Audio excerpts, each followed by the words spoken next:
Comenzamos con la definición de un mapa mental. ¿Qué es un mapa mental? Un mapa mental es una herramienta que estructura y presenta la información de forma muy visual y no lineal. Esto permite que utilicemos todo el potencial de nuestro cerebro para poder recordar y memorizar conceptos. Y te permite, de hecho, que puedas llegar a recordar hasta 6 veces más que utilizando un sistema tradicional lineal.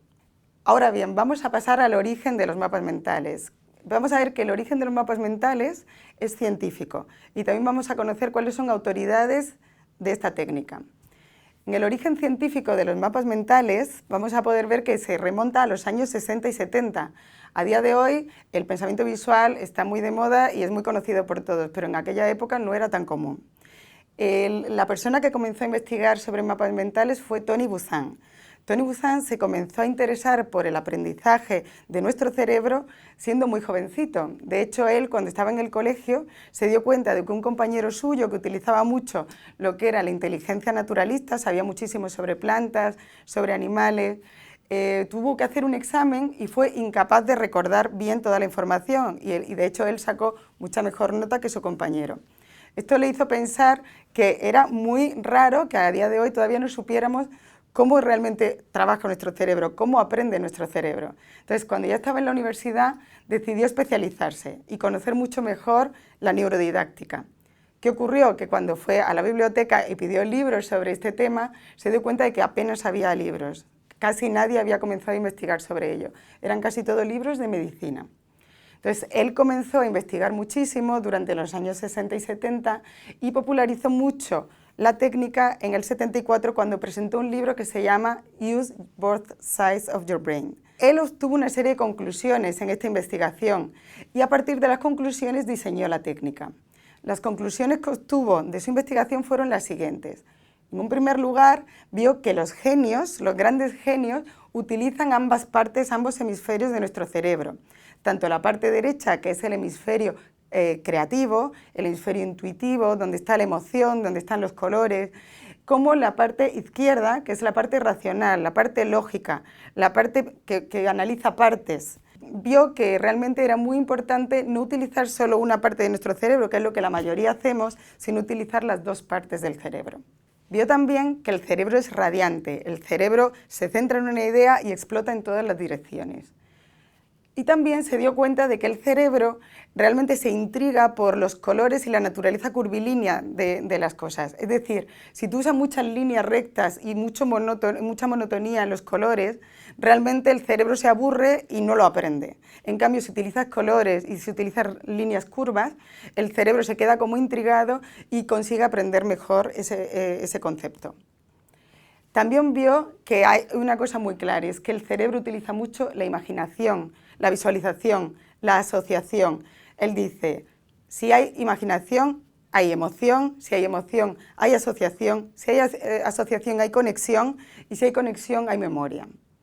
Entonces, él vio que era eso, mucho más fácil recordar las cosas si utilizamos no solo palabras, sino palabras con imágenes.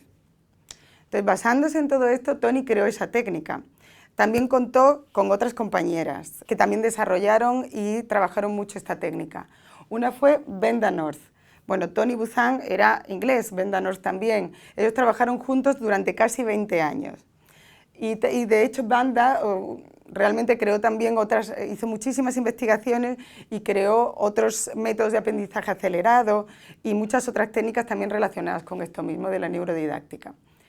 Por último, Jamie Nash, que también aparece aquí como una autoridad relevante, fue como la persona de confianza de Tony y de Vanda. Jamie era americana y trabajaba como analista de sistemas en EDS. Un día ella aprendió la técnica casi por casualidad, pero comenzó a utilizarla en una formación. Ella recibió un día una formación y tenía que darla el día siguiente. Cuando vio que realmente fue tremendamente efectiva y que utilizando esta técnica del mapa mental, al día siguiente conseguía recordar prácticamente toda la información.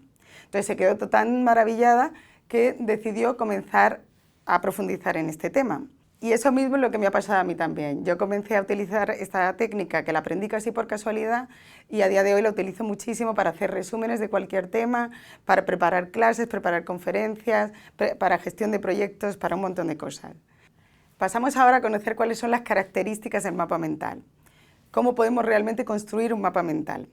Pues bien, el mapa mental comienza con un lienzo en blanco, un papel en blanco donde voy a colocar mi idea principal o mi idea central justo en el medio del papel.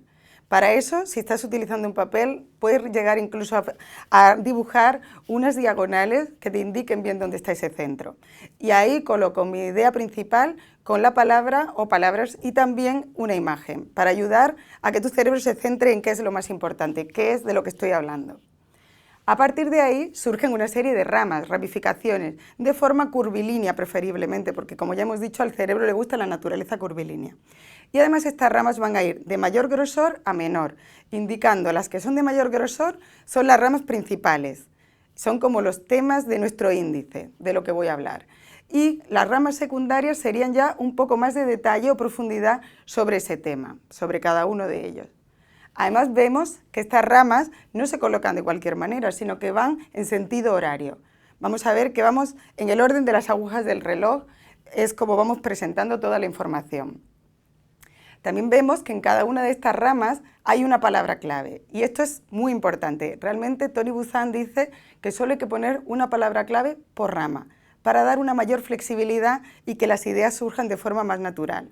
Además, Tony dice que es muy importante que esas ramas tengan casi la misma longitud que la propia palabra, porque así no dejas tanto espacio entre una y otra y el pensamiento fluye de forma más natural. Por último, vemos que es muy importante llenar nuestro mapa mental de imágenes, o sea, de cosas visuales, vamos viendo elementos visuales y asimismo también vamos a poner colores. Muy importante que cada rama sea de un color preferiblemente para que así tú puedas distinguir muy bien en qué parte estás y qué es lo que estás contando y puedes distinguir fácilmente cada una de esas partes. Es interesante decir que hoy en día en las herramientas de software no solo se permite poner imágenes, sino que además podemos meter recursos multimedia. Puedes meter links a páginas web, puedes poner notas de audio, puedes poner notas de texto y esto enriquece mucho el mapa. Pasamos ahora a ver cuáles son las ventajas de los mapas mentales, porque es una técnica tan buena de utilizar. Pues en primer lugar vamos a ver que los mapas mentales son tremendamente efectivos. Como ya he comentado, puedes llegar a recordar hasta 6 veces más que si utilizas la forma y la presentación de un texto en forma lineal. Además, son muy sencillos, como podéis ver, son pocos elementos, son muy fáciles de aprender y además son muy rápidos. Puedes llegar a contener el 80% de la información con el 20% de las palabras. Y por otro lado son muy divertidos, el que puedas utilizar dibujos o imágenes o cualquier otro recurso y que puedas utilizar colores los hace que sean divertidos de realizar. Además son tremendamente intuitivos, como hemos dicho, una vez que entiendes bien la estructura es muy fácil de presentar información, de ordenar información, de comprender la información y de retenerla. Y por último tenemos que decir que son realmente muy buenos para desarrollar todas estas capacidades que son tan demandadas en el siglo XXI, como son el pensamiento crítico y creativo, la comunicación y la colaboración, porque aunque no lo he dicho antes, estos mapas se pueden construir entre varios y de hecho las herramientas de software te permiten que tú compartas tus mapas mentales con otros, incluso hacerlos entre varios. Pasamos ahora a comentar cuáles son las posibles aplicaciones de los mapas mentales y vamos a ver que no son solo muy útiles en educación, sino también en empresa o incluso en el ámbito personal. En educación podemos ver que van a poder ser utilizados en el aula tanto por profesores como por alumnos. Los profesores pueden presentar nuestras clases y prepararlas utilizando el mapa mental. Pueden hacer resúmenes, tanto los profesores como los alumnos. Y para los alumnos puede ser una forma muy útil y muy divertida de tomar notas. Además de poder planificar y presentar contenidos, podemos utilizar el mapa mental como herramienta de gestión del conocimiento. Es decir, tú tienes todo un tema que si utilizas el software, pues realmente contener todos esos links y todas esas fotos, todas esas notas para realmente tener toda la información en un único lugar. Y por último, son muy útiles para fomentar la creatividad, para generar ideas. Y esto quizá es como más difícil de ver, pero voy a poner un ejemplo. Tú imagínate que le dices a tu alumno que quieres que ponga en un minuto cuantos más elementos redondos como le sea posible. En un primer lugar, si el alumno no tiene una mente estructurada de ninguna manera, seguramente va a diverger mucho. Va a comenzar diciendo, pues una rueda, una pelota, una naranja, un donut. Se le pueden ocurrir varios, pero seguramente pocos. En cambio, si tú utilizas una estructura de mapa mental, vas a poder ver que de unas ideas surgen otras. En este caso, ¿qué sería?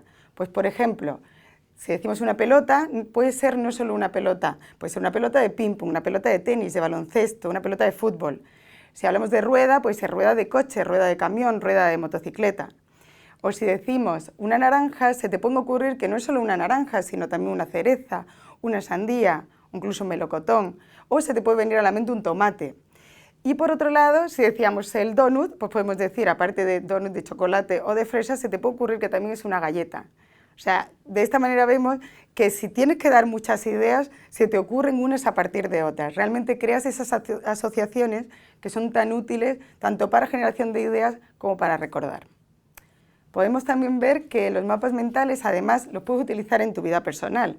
Son útiles para planificar un viaje, para planificar eventos, por ejemplo, un cumpleaños. Si quieres saber qué cosas son las que tienes que tener en cuenta y no olvidarte de nada, porque de esta manera es como muy fácil ver qué es lo importante, qué es lo menos importante o qué es lo que te está faltando. En el ámbito empresarial también son muy utilizados últimamente. Y ya vemos que se pueden utilizar tanto para gestión de proyectos, como para elaborar estrategias, como para realmente planificar reuniones o planificar proyectos.